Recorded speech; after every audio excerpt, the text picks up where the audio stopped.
रामकृष्ण हरी. श्रावण शुक्रवार वरदलक्ष्मी व्रतकथा. श्रावणी शुक्रवारी जिवतीची पूजा आणि जरा जिवंतिका पूजन यासह वरदलक्ष्मीचे व्रत केले जाते.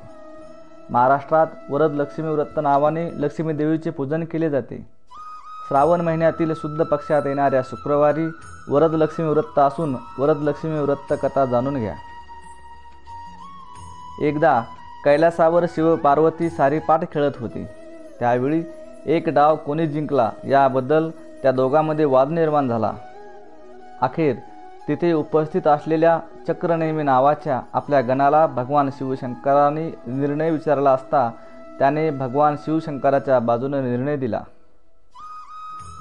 त्यावेळी रागावलेल्या पार्वती मातेने त्या गणाला तू कुष्ठरोगी होशील असा शाप दिला. परंतु शिवाने त्याचा निर्णय योग्य होता हे पार्वतीच्या लक्षात आणून दिले. तसेच त्याला उशाप देण्यास सांगितले.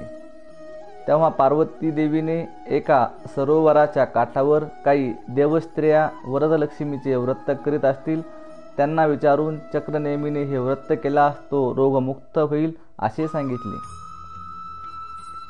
त्याप्रमाणे चक्रनेमीने एका सरोवराच्या काठी वरदलक्ष्मीचे व्रत करणाऱ्या देवस्त्रियांना त्या व्रताबद्दलची माहिती विचारून हे व्रत केले. परिणामी तो अरोगमुक्त झाला.